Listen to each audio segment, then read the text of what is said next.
Bien le bonjour. Alors là, on est au lendemain du Trail du Cap.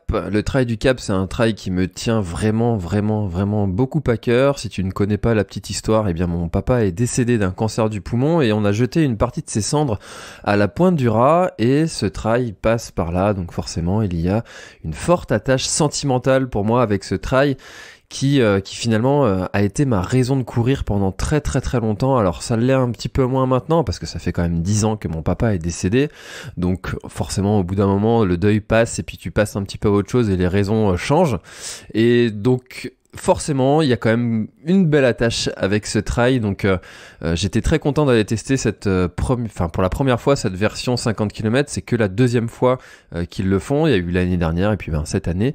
Et cette année c'était les 10 ans de l'événement. Donc un événement qui accueille pas mal de participants, 1200 je crois, quelque chose comme ça au départ, sur 3 formats, 14, 30 et 50 km.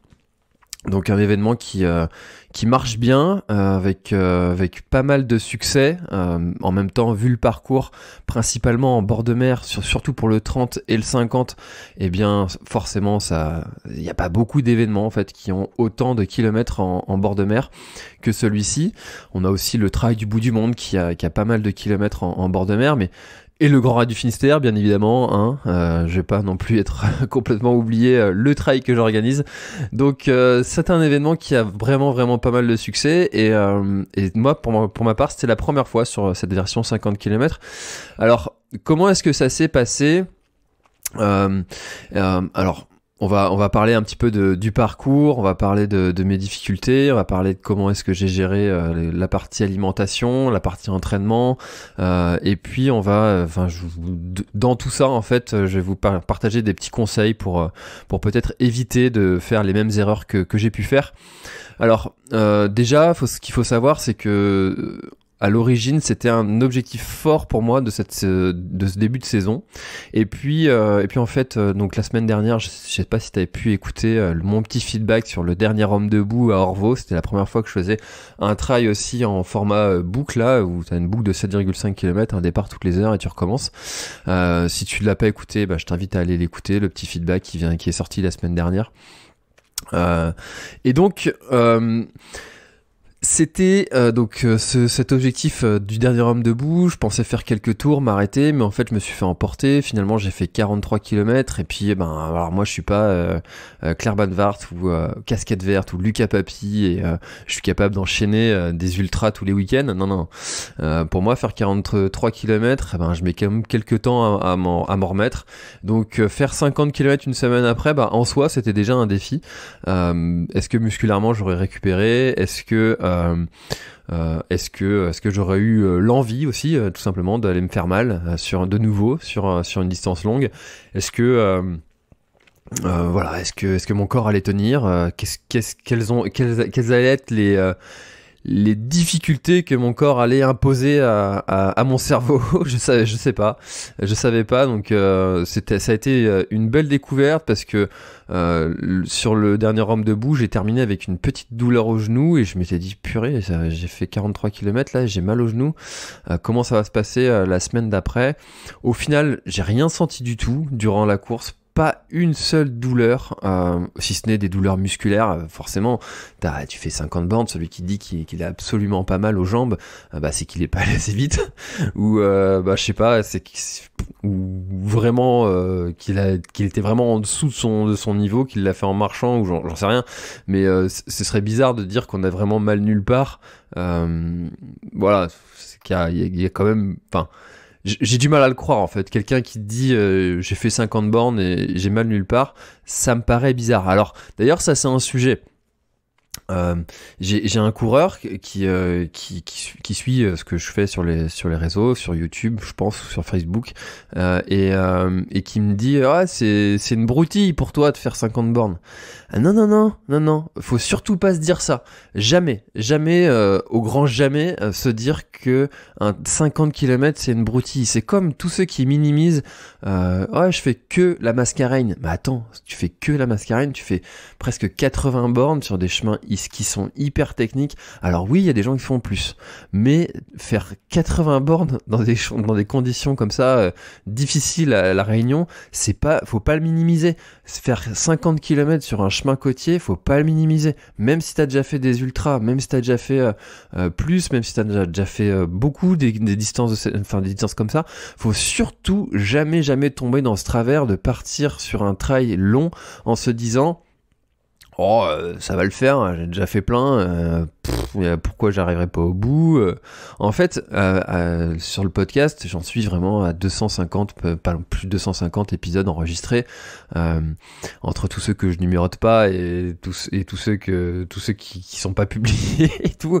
Voilà, j'ai déjà quand même discuté avec pas mal de gens, et puis à force, sur les courses, je rencontre quand même beaucoup de gens avec qui je discute, et en fait, tu te rends compte que tous ceux qui sont habitués à faire ces distances-là ont déjà connu au moins une fois, tous ceux qui sont déjà là depuis très longtemps, ils ont déjà connu une fois, un moment, un jour, une surprise sur un trail, alors que finalement rien ne laissait penser que ça allait mal se passer, et ils ont connu l'abandon, le fait de devoir abandonner, le fait de devoir dire stop au bout de 30 km alors qu'ils étaient partis pour un trail de 57, 58, 60. Et en fait, c'est des gens qui étaient habitués à ça, à faire ces distances-là, et pourtant ils ont dû arrêter, ils ont dû abandonner. Alors ce serait vraiment très prétentieux et manquer vraiment d'humilité face à la distance, et puis très présomptueux de se dire moi ça ne m'arrivera jamais. Bah oui, forcément, moi je suis meilleur que les autres, ça ne m'arrivera jamais, il n'y a pas de raison qu'à moi ça m'arrive parce que moi je suis meilleur que les autres. Non, faut surtout jamais tomber dans ce travers de se dire je suis habitué à ces distances-là, ça va être facile, je vais forcément arriver au bout. Alors oui, forcément, tu connais la distance, tu connais ton corps, comment il peut réagir par rapport à ton expérience, et tu sais probablement un peu mieux ce qui va te passer par la tête, ce qui va se passer dans tes jambes, ce qui va se passer dans ton estomac, plus que ceux qui ne l'ont jamais fait. Ça c'est évident, c'est indéniable, mais il faut se servir de ça justement pour progresser, pour s'améliorer, et puis pour surtout rester toujours très humble face à ces distances-là, parce que c'est pas rien. Et c'est pas du tout un message que moi j'ai envie de passer. J'ai envie de passer un message de bougez-vous, sortez-vous, allez vous défier sur des distances qui sont importantes pour vous, que ce soit 5, 10, 15 km, même si c'est un défi d'aller courir 1 km, va courir 1 km. Mais surtout, je ne souhaite jamais passer le message que faire des distances de 50 km c'est facile, que d'aller faire 100 bornes sans un ultra c'est accessible à tout le monde, comme il suffisait de claquer des doigts et puis d'y arriver. Pas du tout. C'est pas du tout le message que j'ai envie de passer avec les contenus que je crée. Donc ça c'était le premier message que je voulais passer, surtout après cette conversation que j'ai eue avec Claude. Alors si tu nous écoutes Claude, je te salue parce qu'on a passé un petit moment ensemble sur le parcours et c'était très chouette. Voilà, donc ça c'était le tout premier message que je voulais passer. Alors le parcours en lui-même, quelles est les difficultés du parcours? Déjà tu commences, alors le départ est à 7h30, ils imposent de prendre une frontale. Ça c'est vraiment parce que je pense que sur les règlements de la préfecture, tu dois avoir une frontale à partir du moment où le soleil ne s'est pas encore levé selon les heures officielles de lever du soleil, mais clairement il n'y a pas besoin de la frontale. Tu pars, il fait quand même plutôt le jour commence à se lever, donc la frontale elle sert absolument à rien. Et donc bon, il y a quelques coureurs qui l'ont, du coup ça éclaire les autres. mais voilà, déjà tu pars, voilà, il commence à faire jour, et puis tu as 5 km qui sont dans les terres, donc tu pars de Clédin-Capizin qui est une petite commune qui se situe un petit peu avant la Pointe du Raz, et du coup tu rejoins la côte par le nord, donc tu arrives sur la baie de Douarnenez, et là après 5 km ça commence le chemin côtier, et là tu rentres sur un single. Alors tous ceux qui veulent faire une performance, ce que je vous invite à faire, c'est de partir déjà devant, et puis d'essayer de bien vous placer sur ces 5 premiers kilomètres, parce qu'après doubler sur le sentier côtier avec ce single, c'est assez compliqué. Et puis, on n'a pas forcément aussi envie d'abîmer en fait les abords des chemins parce que ça perturbe la faune, la flore, etc. Et puis donc on n'a pas vraiment envie d'aller abîmer tous ces sentiers plus qu'ils ne le sont déjà par le simple fait de passer dessus. Voilà. Déjà si tout le monde passe sur le sentier, bon, on a quand même le droit de marcher ou de courir sur un sentier, et pas non plus tomber dans l'extrême. Mais donc si vous voulez faire une perf, moi je vous invite à bien vous placer, partir avec un bon rythme sur les 5 premiers kilomètres, et puis de courir avec des gens qui auront votre rythme dès le départ, parce que si tu te dis je vais partir derrière tranquille, un peu comme j'ai fait en fait, tu vois, parce que à l'origine je voulais faire ce trail là avec en me disant je vais partir fort, et puis si ça tient c'est bien, si ça tient pas tant pis, j'aurais essayé, tant pis. Et puis en fait avec les 43 km de la semaine dernière, je me suis dit en fait je vais réduire les objectifs, et puis je suis parti avec les copains derrière, il y en avait 2 parmi mes potes qui avaient jamais fait en fait ce type de distance, donc faut partir prudemment quand c'est comme ça, et donc on est parti derrière, et puis en fait au bout de 10 km je me suis dit je suis vraiment en dessous de mon rythme, et j'étais perturbé entre deux choix. Est-ce que je reste avec les copains et puis je passe un bon moment, on partage, on discute, on rigole, ou est-ce que je cours à mon rythme, et puis parce que c'est dur en fait finalement de pas courir à son rythme, et puis il y a aussi ça c'est une évidence rétrospective, mais alors évidence rétrospective, je vais définir ce terme, parce que quand la première fois que je l'ai entendu, qu'est-ce que ça veut dire ce truc-là ? En fait, une évidence rétrospective, c'est un truc qui te paraît évident après coup. Une fois que ça s'est produit, tu dis oui, évidemment que ça, c'est comme si tu lâchais un verre en te disant est-ce que ce verre il va casser, et puis une fois qu'il est cassé par terre, oui, évidemment qu'il allait casser. Bon, mais le truc en fait avant que ça se produise ne te paraissait pas si évident que ça. Donc ils sont arrivés 45 minutes après moi à l'arrivée, et puis je me suis dit est-ce que les 45 minutes que j'ai mis en moins, et ça valait le coup de courir sans eux. Donc ça c'est encore une question que je suis en train de me poser là au lendemain. Je sais pas trop répondre, parce que quand tu termines, t'as qu'une hâte, c'est de terminer, et puis finalement 45 minutes c'est un peu long quand même, donc me dire que j'aurais dû être sur le parcours 45 minutes de plus, mais en même temps puisque j'aurais été avec mes potes, ça serait passé quand même plus vite, donc je suis un peu tiraillé dans ce choix. Alors, je reprends. Donc, au bout de 10 km, je me dis, allez, je vais y aller, je vais accélérer. Et puis, là, j'ai commencé à doubler dès que je pouvais. Donc, je grappillais comme ça, des places. Mais en fait, c'est hyper éprouvant, en fait, de devoir faire l'effort de doubler. Comme je t'ai dit, c'est des singles, c'est pas évident. Donc, tu doubles dans les moments où les autres ralentissent un peu. Donc, en montée. Et donc tu doubles quand tu peux, et puis comme il n'y a pas souvent de moments où tu peux, hop, t'accélères un bon coup, mais ça c'est quand même éprouvant, et ton corps il faut quand même qu'il encaisse ces petites accélérations, et c'est comme si tu commençais à t'amuser à faire du fractionné sur un ultra. Bon, il y a des techniques qui disent tu pars en marchant 5 km, tu marches 5 km, enfin tu pars en courant 5 km, tu marches 1 km. Voilà, ça c'est des techniques qui sont comme par exemple sur l'ultramarin, qui sont ultra efficaces sur un trail qui est tout plat où t'as pas le dénivelé qui va rythmer en fait ton allure. Gérer l'allure et le rythme à laquelle tu vas.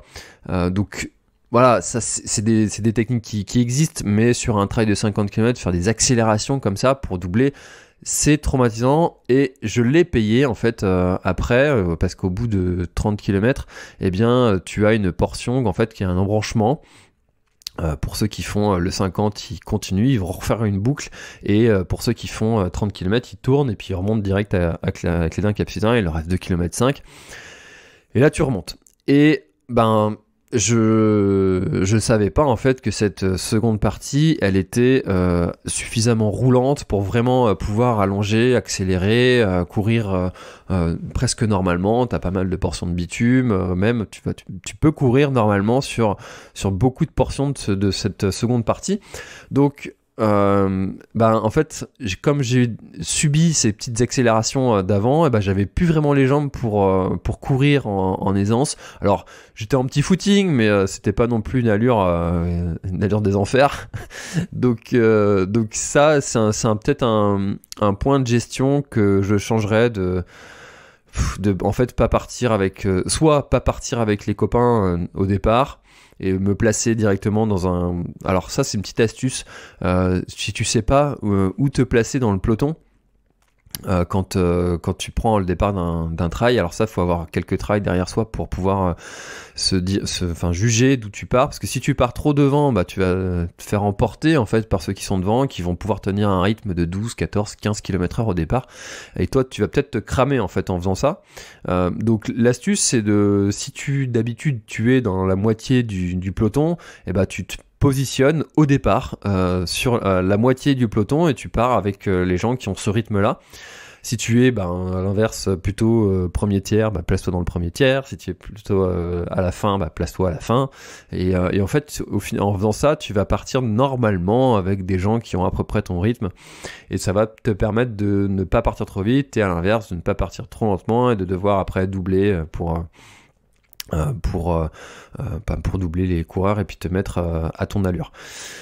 Donc ça c'est peut-être quelque chose que je modifierais, en fait faire le choix avant la course au départ et pas faire deux formats, soit tu cours avec tes potes, soit tu cours à ton rythme et puis on se voit à l'arrivée et on refait le match à l'arrivée.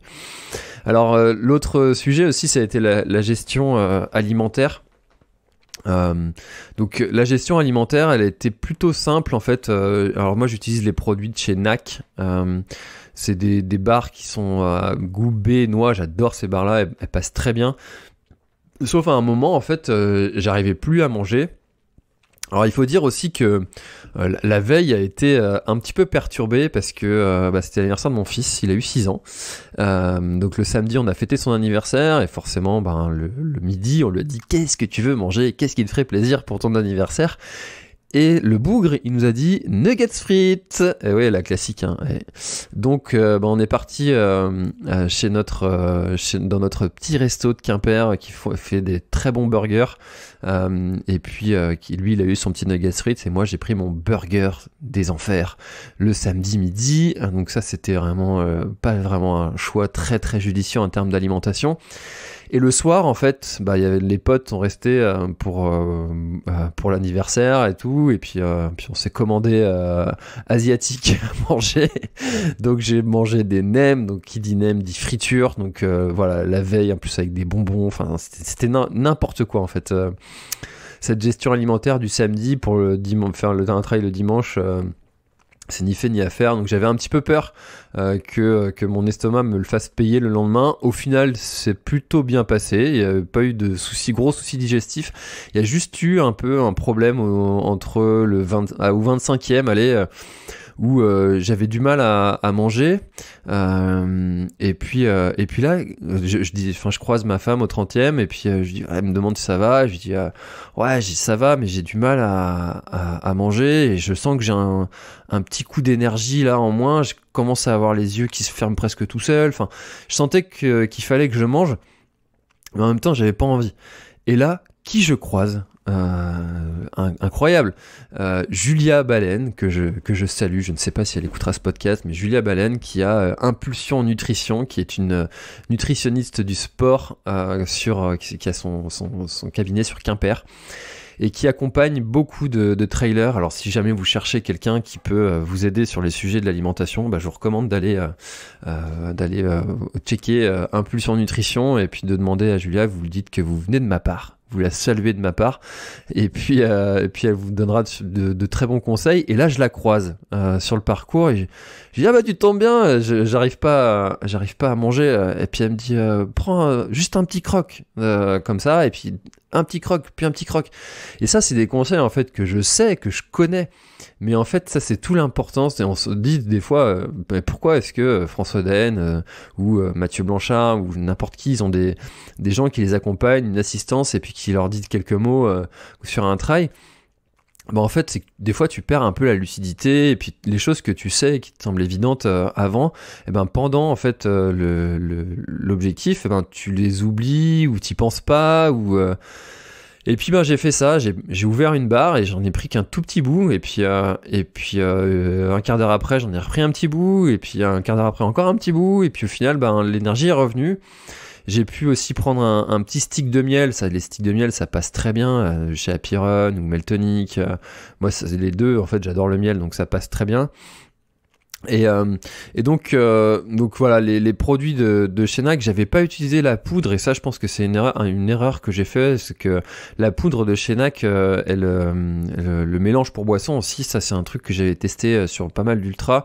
Et puis là, je sais pas, je m'étais dit, il faut aller de l'eau, et puis je prendrais un mélange Saint-Thior et eau au ravitaillement, et puis ça passera comme ça. Alors, je pense que j'aurais dû mettre un petit mélange pour boisson dans une de mes flasques, et puis d'en prendre une petite gorgée comme ça de temps en temps, et puis mettre de l'eau dans l'autre flasque.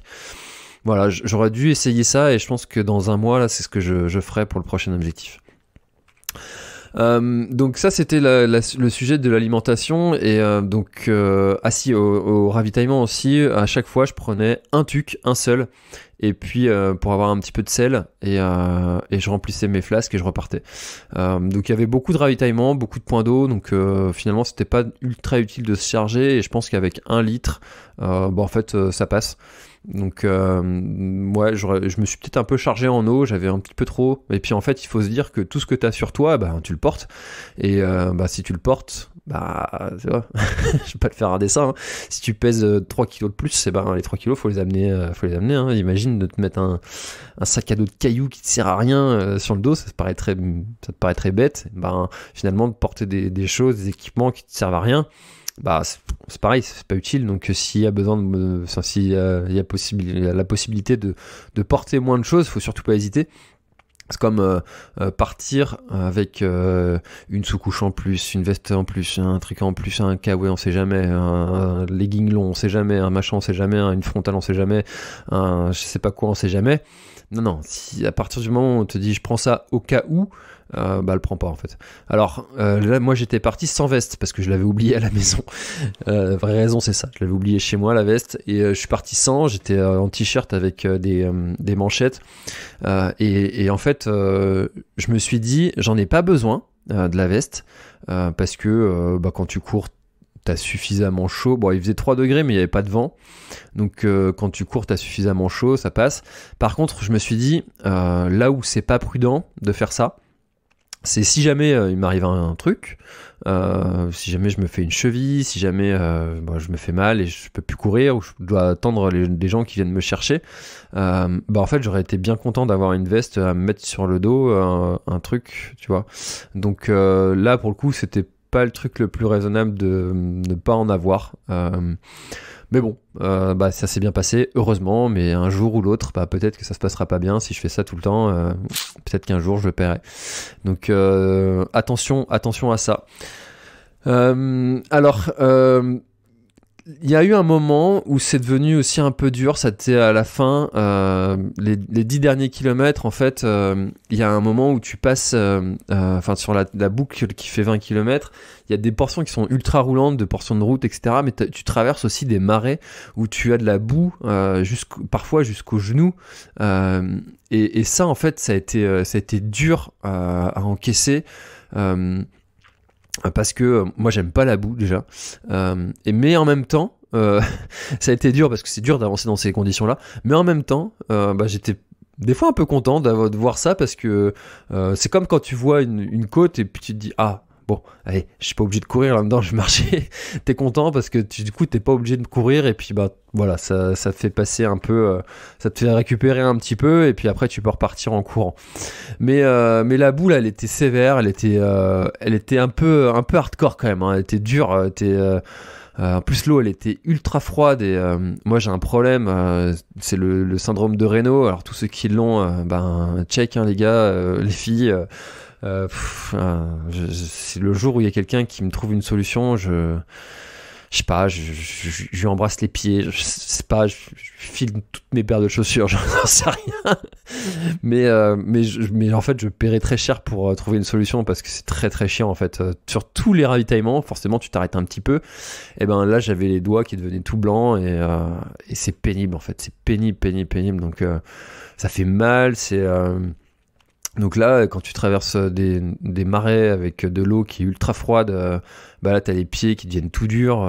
Non, c'est vraiment chiant. C'était bon. Voilà, c'était un petit peu mon retour de cette course et donc là le prochain événement, le prochain objectif ce sera le trail de l'Abervrac, 57 km, mais la prochaine course auquel je serai, ce sera le Brest Urban Trail et ce sera la toute première course pour mon fils, donc je suis très content qu'il aille faire ce petit 400 mètres. J'ai hâte de le voir courir, cambader, il a hâte lui aussi parce qu'on a pu partager ensemble l'arrivée et c'est toujours des moments très cool et il adore ça, donc j'espère qu'il va bien s'amuser, surtout sur ce petit 400 mètres. En tout cas, moi je serai là en papa complètement gaga de voir son fils courir. Faites-moi confiance pour l'encourager tant que possible et puis le féliciter, peu importe là où il arrive, premier, dernier, on s'en fout. Mais comme vu son esprit de compète, que j'ai pas du tout, je sais pas, peut-être qu'il tient ça de sa maman, c'est même sûr, eh bien je pense qu'il a toutes ses chances de faire une place qui est intéressante, du moins pour lui, voilà. En tout cas, moi le prochain ce sera le 57 de l'Abervrac, un trail que je connais très bien parce que c'est mon premier trail long et j'ai pu le faire déjà 2 fois, donc j'y retourne parce que j'aime beaucoup cet événement et puis là encore plein de copains qui y seront, donc encore un très bon moment et puis voilà mon avis sur ce trail du Cap 50 km. Alors voilà, pour la petite histoire, je pense que je le referai pas cette version 50 km, que la version 30 km est très bien, ça me nécessitera moins de prépa et puis j'estime que après avoir vu ce qu'il y a à voir sur les 30 km, et ben finalement on a vu ce qu'il y avait à voir sur la pointe du Raz et la beauté du paysage qu'il y a. Et puis ça permettra d'aller un peu plus vite, voilà. Et puis aussi un dernier truc avant de vous laisser, on est déjà presque à une demi-heure d'enregistrement. Je pense de plus en plus à faire un break sérieux hivernal. Et puis de reprendre en fait la course à pied finalement qu'en avril, un peu comme si j'étais obligé de m'arrêter comme ceux qui habitent en montagne et qui font du ski. Donc là je suis en train de checker des VTT pour voir si je veux pas me mettre en fait à arrêter complètement la course à pied en hiver, au mois de novembre, d'arrêter complètement pendant 4-5 mois et de reprendre en fait après à la saison estivale. Et puis à ça aussi en fait j'en ai marre d'avoir les mains qui sont complètement gelées, d'avoir froid. Alors tu me diras, oui, si en ton été t'auras froid, bah oui, mais je sais pas, faut essayer en fait. Donc voilà, très bonne journée à tous. Bravo aussi. Ah oui, j'ai pas parlé du classement. Alors le classement, il y avait Tom Lelons qui avait terminé en 3h39 l'année dernière, et là cette année ça s'est joué en 3h40 et il s'est fait doubler à 1 km de l'arrivée. Donc félicitations à tous ceux qui arrivent devant, félicitations à tous ceux qui ont terminé. J'ai pu croiser pas mal de copains, pas mal de monde, avec Florent Beaufils aussi qui a terminé 5e. C'est Florent, c'est celui qui a fait la cover du podcast et qui court très très bien, un breton qui sera présent au Grand Raid du Finistère. Et qui a toutes ses chances parce qu'il est très bon en ultra. Là c'est un terrain qui lui correspondra très bien. Donc voilà, bravo à tous, bonne récup à tous ceux qui ont couru ce week-end, puis prenez encore beaucoup de plaisir. Attention à pas à avoir l'humilité de ces distances. Et puis, si jamais ça t'inspire, si jamais t'as envie d'y aller, vas-y, progressivement, entraîne-toi, t'y arriveras, j'en suis convaincu. Très très bonne journée à tous, c'était François, bye bye.